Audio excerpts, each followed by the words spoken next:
સ્વામી મહારાજની જય, અક્ષર પુરુષોત્તમ મહારાજની જય, શાસ્ત્રીજી મહારાજની જય, યોગીજી મહારાજની જય, ગુરુહરિ હરિપ્રસાદ સ્વામી મહારાજની જય જય જય, પ્રગટ ગુરુહરિ પ્રબોધ સ્વામી મહારાજની જય જય જય, હરિપ્રબોધમ પરિવારની જય જય જય.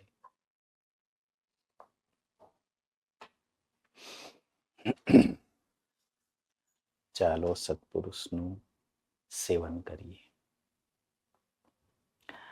આજે આપણે ગુણાતીતાનંદ સ્વામીની વાતોનો સ્વાધ્યાય કરીશું. સ્વામીની વાતો એટલે ઔષધ, સ્વામીની વાતો એટલે સંજીવની, આત્માના રોગની દવા. સ્વામીની વાતો એટલે માર્ગદર્શિકા, ભૂલેલા ચૈતન્યને માર્ગ બતાવે. સ્વામીની વાતો એટલે પ્રકાશ, માયાના અંધકારમાંથી આપણને પ્રકાશ તરફ લઈ જાય. સ્વામીની વાતો એટલે અમૃત, આપણને શાશ્વતતા તરફ લઈ જાય. ગુરુ હરિપ્રસાદ સ્વામીજી મહારાજ કહેતા કે સ્વામીની એક એક વાતો એવી છે કે નોબેલ પ્રાઇઝ આપી શકાય એવી. કોઈ પણ રોગ હોય, મનની મૂંઝવણ હોય, પણ સ્વામીની 5 કે 10 વાતોનું વાંચન કરીએ એટલે આપણને એમાંથી સમાધાન મળી જાય. એવી ગુણાતીતાનંદ સ્વામીની વાતો છે. એ વાતો આપણને બળ આપે. સ્વામીની વાતો આપણું ધ્યેય ક્લિયર કરે. ગુણાતીતાનંદ સ્વામીની વાત છે. સ્વામિનારાયણ હરે સ્વામીએ વાત કરી છે, વ્યવહાર માર્ગમાં નથી ચાલવું તો પણ ચલાય છે, અને ભગવાનને માર્ગે ચાલવું છે તો પણ નથી ચલાતું. વ્યવહાર, જેને આપણે કહી શકીએ કે ધન એક વ્યવહાર છે, પદાર્થ અને પ્રોપર્ટી વ્યવહાર છે, દેહના સંબંધો એ વ્યવહાર છે. સ્વામીએ કીધું કે વ્યવહાર માર્ગમાં નથી ચાલવું તો પણ ચલાય છે, એટલે કે ચાલવા જેવું નથી, એ માર્ગ દુઃખરૂપ છે તો પણ ચલાય છે. તો જો વ્યવહાર બંધ જ કરી દેવામાં આવે તો શું થાય? કારણ કે ધનથી તો વ્યવહાર ચાલે, પદાર્થથી તો વ્યવહાર ચાલે, સંબંધોથી તો આ માનવ જીવન ચાલી રહ્યું છે. તો એને બંધ કરી દેવો? તો સ્વામી અહીંયા એવું કહે છે કે નથી કરવું એવું નથી, પણ જ્યારે ચૈતન્ય એ વ્યવહારમાં અતિશય ડૂબી જાય છે ત્યારે જે કરવાનું છે એ રહી જાય છે. આપણા શાસ્ત્રોમાં અને ભગવાન સ્વામિનારાયણે વચનામૃતમાં કહ્યું કે આપણને જે મનુષ્યનું જીવન મળ્યું છે એ 2 હેતુ સિદ્ધ કરવા માટે છે. એક તો દેહ મળ્યું એટલે એનું પોષણ કરવું એ પણ જરૂરી છે, તો એ અડધામાં આવે. અને બાકીનો જે બીજો હેતુ છે એ આ જ દેહનો ઉપયોગ કરીને આત્માનું કલ્યાણ કરવું અથવા તો છેલ્લો જન્મ કરવો. તો જ્યારે ચૈતન્યો એક જ વસ્તુ ધ્યાનમાં રાખે અને જીવનને ખાવું, પીવું, ભોગવવું અને મરી જવું, એમાં જ જીવન પૂરું થઈ જાય તો એ વ્યવહાર બંધનરૂપ બન્યો કહેવાય. તો એમાં ચૈતન્યનો પણ વાંક નથી, કારણ કે કોઈ બતાવનાર નથી કે માનવ જીવનનો ઉપયોગ આપણે આત્માના કલ્યાણ માટે પણ કરવાનો છે. એટલે બહુધા એવું જ થતું હોય કે જ્યારે જન્મ થાય, જીવન જીવે અને મૃત્યુ પામે, ત્યાં સુધીમાં કરોડો જન્મથી જે ચૈતન્ય વ્યવહાર કરે છે એ પ્રમાણેનો જ એ વ્યવહાર કરે.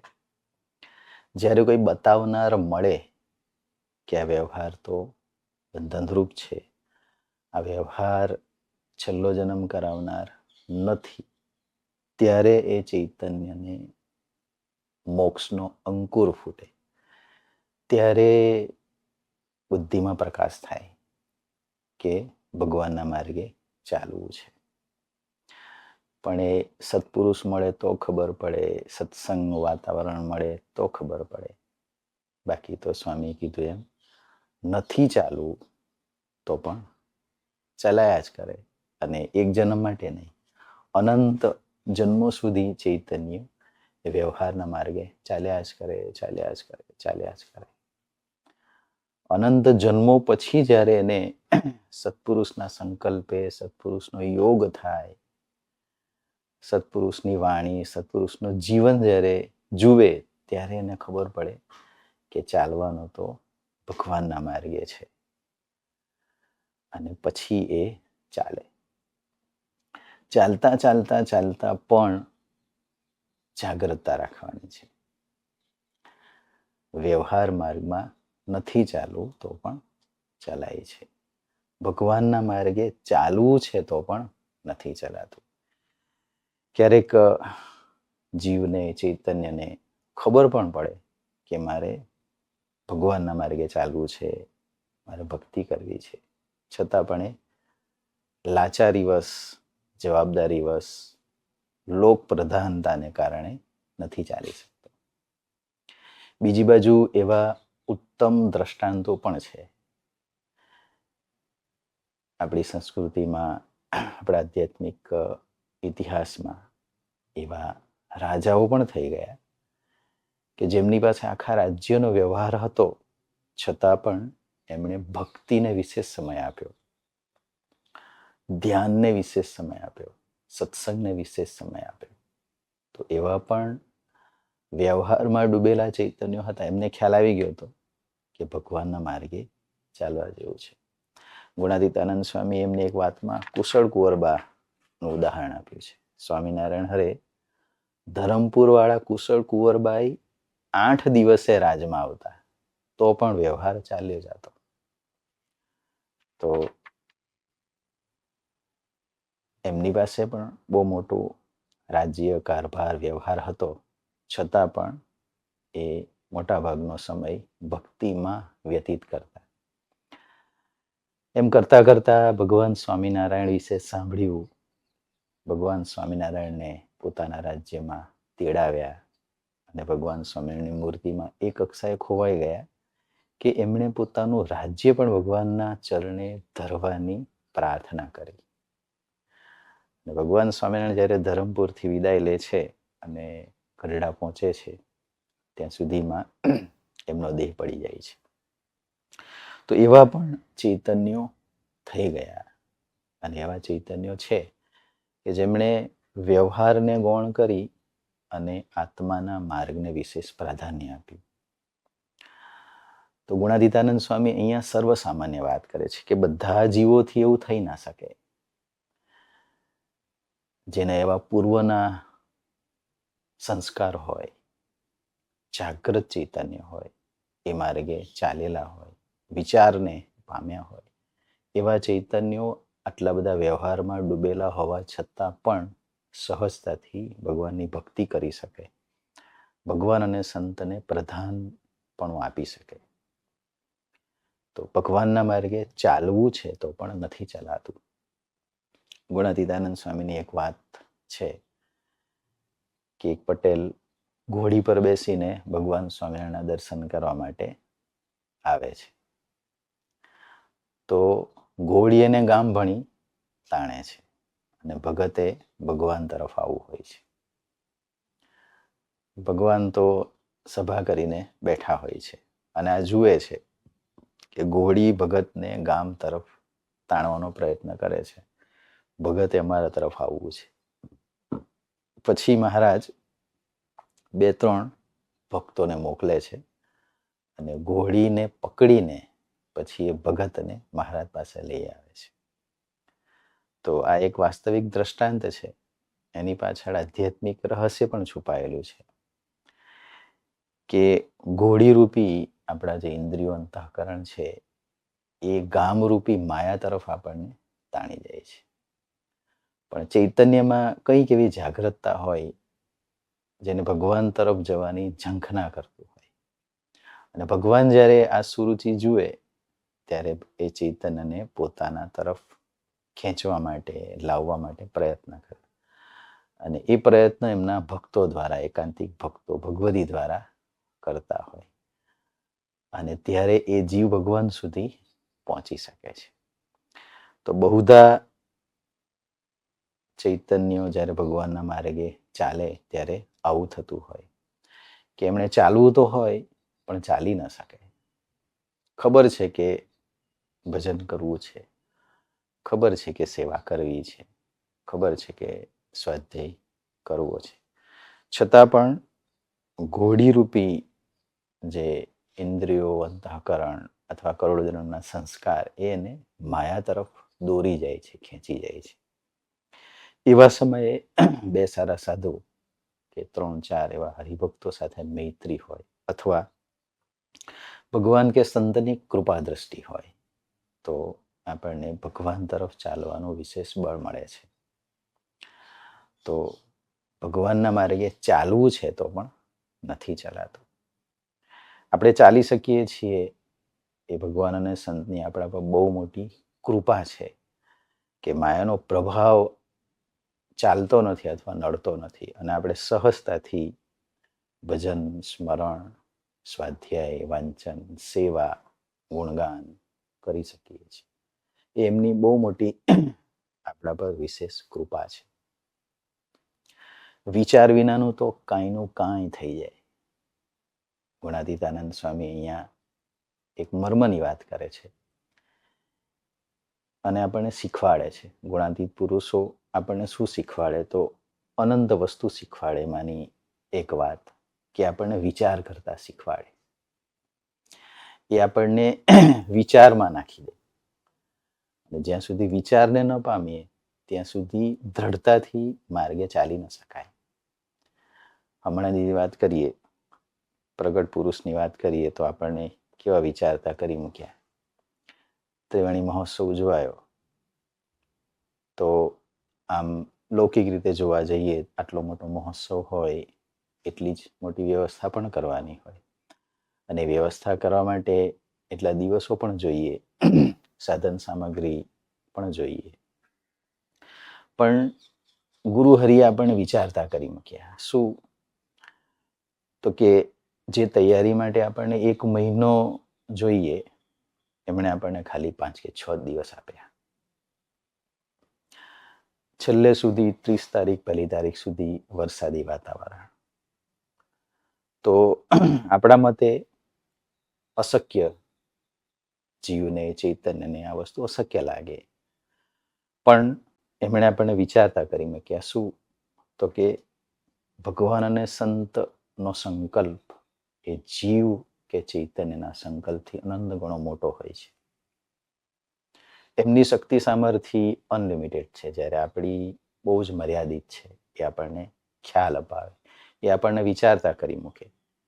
અને જ્યારે જે વસ્તુ આપણે વિચારી હોય, અશક્ય લાગતું હોય, પણ એની એ જ વસ્તુ ઓછા સમયમાં આકાર લે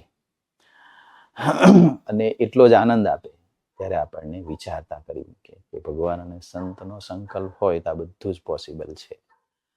તો એ 3 કે 4 દિવસમાં પણ આટલા બધા ભક્તો માટેની વ્યવસ્થા, પાર્કિંગની વ્યવસ્થા, જમવાની વ્યવસ્થા, સભા વ્યવસ્થા, ખાતમુહૂર્ત, સ્વામીજીનો દીક્ષા મહોત્સવ, ગુણાતીતાનંદ સ્વામીનો પ્રાગટ્ય, આ બધું જ બહુ જ ટૂંકા સમયમાં અને છતાં બી અનંત ગણા આધ્યાત્મિક આનંદ એક સાથે અસંખ્ય ભક્તોમાં પ્રસારીને કરાવે તો એ આપણને વિચારતા કરી દે. તો સત્પુરુષો, મોટા પુરુષોનું જીવન એવું હોય છે જે આપણને વિચારતા. હમણાં 4 દિવસ પહેલા ગુરુહરિ કેવડીની ધરતી પર વિરાજમાન હતા. સાંજે થાળ પછી હિંચકા પર બેઠા હતા. દિવાળીના દિવસો હતા એટલે ભક્તો દર્શન કરવા માટે બેઠા હતા. 1-2 ભક્તો આવ્યા, પ્રાર્થના કરી, પછી ફરી પાછા બધા બેસી ગયા. ગુરુહરિ પણ હિંચકા પર બેઠા હતા. સામે ભક્તો પણ દર્શન કરતા હતા. કોઈ પ્રાર્થના કરવા નજીક નહોતું આવતું. એકદમ શાંત વાતાવરણમાં ગુરુહરિ ભક્તોના દર્શન કરે અને ભક્તો ગુરુહરિના દર્શન કરે. થોડી વાર થઈ અને ગુરુહરિ બોલ્યા કે છે કોઈને કાંઈ? એટલે સામેથી ગરજ રાખીને એમણે પૂછ્યું કે કોઈએ કઈ પ્રાર્થના કરવી છે, કોઈનો કોઈ પ્રશ્ન છે, કોઈનો કોઈ મૂંઝવણ છે, એવો અર્થ થતો હતો. છતાં બી ભક્તો દર્શન કરતા હતા, કોઈ ઊભું ના થયું. 2-3 મિનિટ થઈ અને ફરી ગુરુહરિ બોલ્યા કે કોઈને કાંઈ છે? એવું બીજી વાર, ત્રીજી વાર, પછી ચોથી વાર એક હિન્દી ભાષી હરિભગત તરફ જોઈને બોલ્યા કે कुछ है, कुछ कहना है? ત્યારે ભગતે 2 હાથ જોડીને કીધું કે ના સ્વામીજી, બસ દર્શન. તો આપણે વિચાર કરીએ કે આપણે તો કેટલા બધા પ્રશ્નો છે, કેટલી બધી મૂંઝવણ છે, કેટલા બધા રોગો છે, પણ એ રોગોને દૂર કરવાની વાત સામેથી કોઈ ડૉક્ટર કે ગરજ રાખીને, કોઈ ડૉક્ટર એટલા બધા ગરજુ બને કે સામે ચાલીને પેશન્ટને એવું કહે કે તમારે શું પ્રશ્ન છે, તમારે કયો રોગ છે, એવું સામેથી ગરજ રાખીને કહેનારા ડૉક્ટર કેવા હોય? એમ આવા પુરુષોનું જીવન આપણને આ રીતે વિચારતા કરી મૂકે કે કેટલી એમને આપણને સુખી કરવાની ગરજ છે. એટલા માટે અહીંયા ગુણાતાન સ્વામી કહે છે કે વિચાર વિનાનો તો કાંઈકનું કાંઈક થઈ જાય. તો આપણને સત્પુરુષની વાણી એ વિચારતા કરે, એમનું જીવન આપણા સ્વાધ્યાયનું કેન્દ્ર બની જાય. શાસ્ત્ર, વચનામૃત, શિક્ષાપત્રી એ પણ આપણને એ જ કહે છે કે વિચાર વિનાનું કાંઈ ના કરવું, પણ ધર્મ સંબંધી કાર્ય હોય તત્કાળ કરવું, બાકી બધું વિચાર કરીને કરવું. તો અહીંયા સ્વામી એક વાત કહે છે કે સયાજી રાવે 300 રૂપિયાની અત્તરની સીસી ન રાખી ને મસ્કરીમાં કહ્યું કે જા લલુ બાદર રાખશે, વિચારીને કરવું. તો સયાજીરાવ તો બહુ સમર્થ અને બહુ સમૃદ્ધિવાન હતા. એમના માટે 300 રૂપિયાની અત્તરની સીસી લેવી એ બહુ નજીવી બાબત હતી. પણ એ સમયે એક પૈસાની કિંમત હતી. એટલે 300 રૂપિયા એટલે એ સમયે કદાચ 3 લાખ કે 30 લાખ પણ હોઈ શકે. તો એટલા રૂપિયાની અત્તરની સીસી કોણ રાખી શકે? તો બહુ જ સમૃદ્ધ અને શોખીન હોય એ અત્તરની સીસી રાખે. એણે એમાં વિચાર કરવો ન પડે. પણ એણે પણ વિવેક રાખ્યો અને એ સયાજીરાવે પણ એ સીસી ન લીધી, પણ મસ્કરીમાં કહ્યું કે લલુ બાદર રાખશે. તો જે અત્તર વેચનારો ભાઈ હતો એને થયું કે મારે તો વેચવું જ છે. હમણે લલુ બાદરનું સૂચન કર્યું તો ચાલો એમની પાસે જઈએ. એમને ખબર નહોતી કે લલુ બાદર કોણ છે. એમને એવું જ હતું કે આ બી એમના જે કોઈ બહુ મોટા માણસ હશે અને એ આ લેશે, એટલે એમની પાસે જાય છે. અત્તરવાળો લલુ બાદરને ત્યાં ગયો ત્યારે લલુ બાદર કહે લાવ. તો એ લલુ બાદરની એવી સ્થિતિ નહોતી કે એ આટલી મોંઘી 300 રૂપિયાની અત્તરની સીસીએ ખરીદી શકે, પણ એને એક કેફ ચડી ગયો. અત્તરવાળાએ કીધું કે સયાજીરાવે એવું કીધું છે કે તમે લેશો, એટલે એને એક માન વ્યાપી ગયું, એને કેફ આવી ગયું કે મને કીધું, હવે હું લઈશ એમ. તો એમાં ને એમાં વિચાર કર્યા વગર એણે એ 300 રૂપિયાની અત્તરની શીશી લઈ લીધી. હવે ધારો કે અત્યારની કિંમત પ્રમાણે એ શીશીના 3 લાખ રૂપિયા હોય કે 30 લાખ રૂપિયા થાય, તો સ્વાભાવિક છે કે એ મિલીગ્રામની આવતી અત્તરની શીશી માટે કોઈ 3 લાખ રૂપિયા ન ખર્ચે, અને ખર્ચે તો એ મૂર્ખ ગણાય, કારણ કે એવી આર્થિક સદ્ધરતા ના હોય અને આટલી મોંઘી વસ્તુ ખરીદે. પણ એણે લઈ લીધી, વિચાર ન કર્યો. લઈ તો લીધી, પણ પછી શું કર્યું? પોતે નહાતા હતા તે માથે ઢોળીને નાહી નાખ્યું ને તેને 300 રૂપિયા આપ્યા. એણે એમની રીતે વાપરવાની હોય થોડી થોડી વાપરી ને, પણ એણે તો એક જ વખતે એ આખી શીશી ઢોળી નાખી અને 300 રૂપિયા આપ્યા. તો 300 રૂપિયા આપ્યા એ તો એમની જે કંઈ બચત હતી, ઘરમાં જે કંઈ હતું, એ બધું જ 300 રૂપિયામાં આવી જતું હતું. એ બધી જ મૂડી એણે આપી દીધી. તો જે આ વિચાર વગર એણે પોતાનો જે વિચાર આવ્યો, આપણને આવેલા વિચારો મોટે ભાગે આપણને આવી રીતે દુઃખી કરતા હોય છે. જો આપણે એ વિચારોને પકડીને પ્રવૃત્ત થઈએ તો સત્સંગ આપણે એટલે કરીએ છીએ કે આપણા વિચારો ફિલ્ટર થાય, અને એટલે ભગવાન સ્વામિનારાયણે વચનામૃતમ 16 આપ્યું કે સવળા વિચારોને ગ્રહણ કરવા. તો સત્પુરુષનું જીવન, સત્પુરુષની વાણી આપણે વાગોળતા રહીએ તો પ્રસંગે વિચાર કરવાનું બળ મળે આપણને, અને વિચાર કરીએ તો વિવેક પ્રગટે. પણ લલુબાદરે પોતાનો વિચાર સાચો ગણ્યો, વિચારને પામ્યા નહીં, વિચાર કર્યો નહીં, જેના ફળ સ્વરૂપે એ સમયના 300 રૂપિયા એક જ, જેને કહેવાય ને કે પ્રસંગમાં ઉડાવી દીધા. ગુણાતીતાનંદ સ્વામી કહે છે કે માથે ઢોળીને નાહી નાખ્યું ને તેને 300 રૂપિયા આપ્યા. એમ કરતા દ્રવ્ય ખૂટી ગયું ને અંતે બાપની મિલકત પણ બધી ઉડાવી દીધી. પછી લલુબાદરના અલુભાઈ કહેવાના. માટે વિચાર રાખવો અને પ્રભુ ભજવા. આ માર્મિક વાક્ય ગુણાતીતાનંદ સ્વામી પ્રસંગ પછી કહે છે કે માટે વિચાર રાખવો ને પ્રભુ ભજવા. તો અહીંયા ગુણાતીતાનંદ સ્વામી આપણને એક વસ્તુ, એક ભાથું આપે છે. એ ભાથું એ છે વિચારને પામવું. તો એમણે પહેલા જ વાક્યમાં આપણને વિચાર પામતા, વિચાર કરતા શીખવાડ્યું કે વ્યવહાર માર્ગમાં નથી ચાલવું તો પણ ચલાય છે, ભગવાનને માર્ગે ચાલવું છે તો પણ નથી ચલાતું. જ્યારે ગુણાતીતાનંદ સ્વામીનો વિચાર એ આપણો વિચાર બને ત્યારે વિવેક પ્રગટે. બાકી તો વ્યવહાર સૌ કોઈને ગમે જ છે. જીવનના અંત સુધી વ્યવહાર ગમે, વ્યવહારના આકારે થવાય. પણ જો સત્પુરુષ રૂપી માર્ગદર્શક મળી જાય, સત્પુરુષ રૂપી કોઈ અટકાવનાર આપણને મળી જાય અને નવો વિચાર આપે કે આ વ્યવહાર તો બંધનરૂપ છે, વ્યવહાર તો સુધર્યો તો એ બગડેલો જ છે, એ કોઈ સમજાવનાર મળે અને પછી આપણે વિચારને પામીએ તો આપણું આધ્યાત્મિક ધ્યેય ક્લિયર થાય. પછી આપણે ભગવાનના માર્ગે ચાલવા માટે પ્રવૃત્ત થઈએ. જેમ વાલિયા લૂંટારાને નારદજી મળ્યા તો એમણે વિચાર આપ્યો.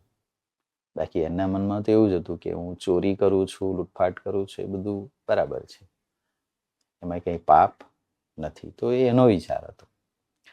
પણ નારદજીએ એને એક નવો વિચાર આપ્યો કે તું આ જે કંઈ કર્મ કરે છે એ તો તને પાપ તરફ લઈ જશે, દુઃખ તરફ લઈ જશે. અને પછી જ્યારે એ વસ્તુ એને રિયલાઇઝ થઈ ત્યારે એને નારદજીનો વિચાર પકડાયો અને પછી ભગવાન તરફ એમની યાત્રા ચાલુ થઈ. જોબન પગીનો પણ આ જ વિચાર હતો પણ ભગવાન સ્વામિનારાયણે કૃપા કરી, સંબંધમાં લીધા અને પછી એમને વિચાર કરતા કરી મૂક્યા. એમને વિચાર આવ્યો કે હજુ સુધી કોઈ બી વસ્તુ કે પદાર્થ ને લેવામાં, ચોરી કરવામાં હું ફેલ નથી ગયો, નિષ્ફળ નથી ગયો. પણ આ પહેલો એવો પ્રસંગ છે કે જેમાં આ ઘોડી મારાથી લઈ શકાતી નથી અને વારે વારે ભગવાનના દર્શન થાય છે. સવાર સુધી એણે પ્રયત્ન કર્યો, પછી એ વિચારને પામે છે કે આ કોક જુદા પુરુષ છે. તો એક બાજુ એવો ચોર, લૂંટારું, ઘાતકી ચૈતન્ય છે, પણ એ વિચાર તો ત્યારે થાય છે કે જ્યારે એને સત્પુરુષ એના જીવનમાં પ્રવેશ કરે છે. તો એનું ચોરીનું અંગ જ એને ભગવાન તરફ લઈ જાય છે. ભગવાનની જ ઘોડી ચોરોનો વિચાર આવે છે. પણ પછી એ વિચાર કરે છે કે આ તો કોઈ સામાન્ય નથી વ્યક્તિ, આ તો કોઈ દિવ્ય પુરુષ છે. અને પછી સવારથી એના પરિવર્તનની શરૂઆત થાય છે. ભગવાન સ્વામિનારાયણ અંતર્યામી પણ બોલાવે છે, એમના સંકલ્પો પૂરા કરે છે અને પછી એ ચૈતન્ય ભગવાનના માર્ગે ચાલતા ચાલતા એકાંતિક ભક્તિને સિદ્ધ કરે છે. તો મોટા પુરુષનું જીવન આ રીતે ચૈતન્યને એક નવો વિચાર આપે છે અને એટલે એ ભગવાનના માર્ગે ચાલે છે. ગુણાતીતાનંદ સ્વામીએ એમની બીજી એક વાતમાં કહ્યું છે, સ્વામિનારાયણ હરે, આપણે ડાયા ડાયા થઈને બેઠા છીએ, પણ મોક્ષ બગાડ્યો તો શું કમાણા? ડાયા ડાયા થઈને બેઠા છીએ, પણ મોક્ષ બગાડ્યો તો શું કમાણા? માટે મોક્ષ બગડવા દેવો નહીં. એક પટેલ શહેરમાં વિવાહનો સામાન લેવા ગાડું જોડીને ગયો ને ગામના સંપેતરાનો ખરડો ઉતારીને સાથે લેતો ગયો. તો આ તો એક સર્વસામાન્ય ભલમનસાઈની વાત છે કે આપણે કંઈક લેવા જતા હોય ને આડોશી પાડોશી આપણને કંઈક લિસ્ટ આપે તો આપણે સ્વાભાવિક રીતે એમને મદદ કરવા માટે તૈયાર થઈએ અને એનું પણ આપણી સાથે સાથે લેતા આવીએ. એવી જ વાત છે.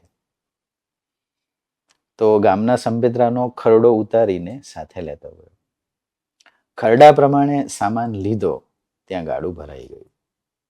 પોતાનો લિસ્ટનો જે સામાન હતો એ ન લીધો, પણ જે આજુબાજુ બીજા લોકોએ જે લિસ્ટ આપેલું એ સામાન લેવામાં ગાડું ભરાઈ ગયું અને દિવસ પણ પૂરો થયો. એટલે ઘરે આવ્યો. સંપેતરાવાળા આવ્યા, તે સૌનું લઈ ગયા. વાસે ગાડું રહ્યું, એટલે કે પાછળ પછી ખાલી ગાડું રહ્યું. ત્યારે ઘરનું મનુષ્ય કહે, આપણું ક્યાં? એટલે કહે છે, ભૂલી ગયો. બસ આટલી વાત છે. ગુણાતીતાનંદ સ્વામી આ પ્રસંગને આપણા આત્મા સાથે કેવી રીતે જોડે છે, અથવા તો આપણને ક્યાં વિચારતા કરી મૂકે છે, અથવા આપણને ક્યાં નવો વિચાર આપે છે.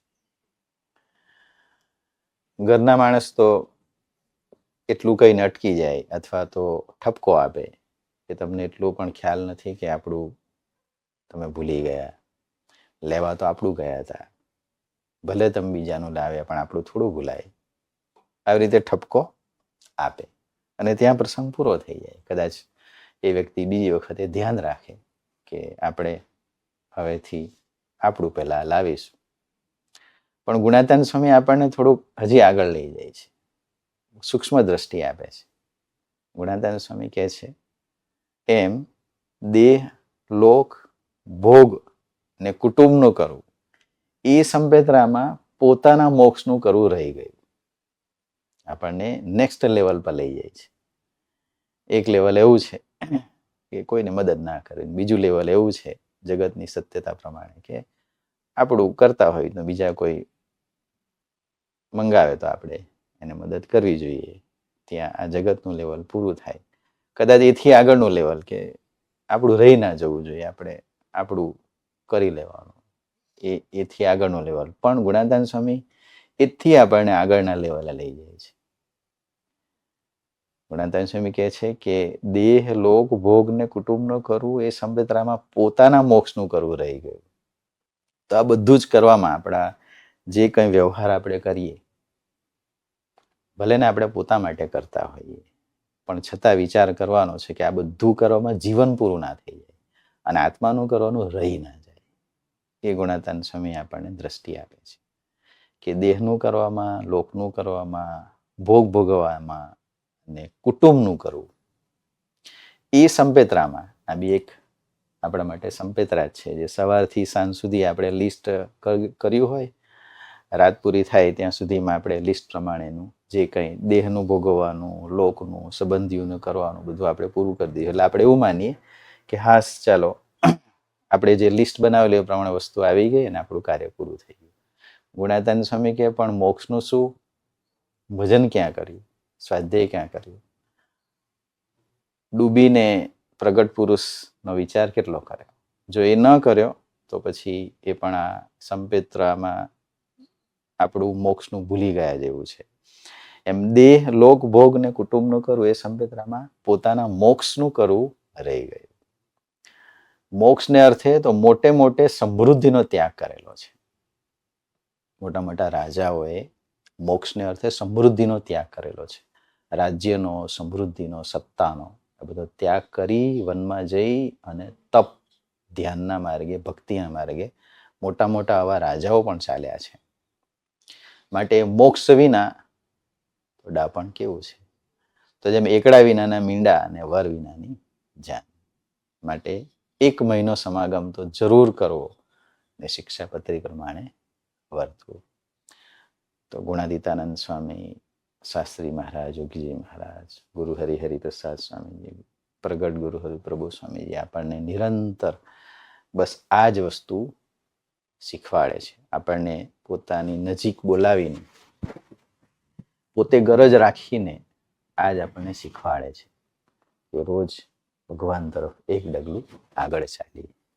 તો આજના શુભ અને મંગળકારી દિવસે ગુરુ હરિના શ્રી ચરણોમાં પ્રાર્થના કે પ્રભુ પ્રધાન અને સંત પ્રધાન અમારું જીવન બને અને રોજ પ્રભુ તરફની યાત્રા આ રીતે વિચારને પામતા પામતા કરતા રહીએ એવા બળ બુદ્ધિને શક્તિ આપો. એ જ પ્રાર્થના સહજાનંદ સ્વામી મહારાજ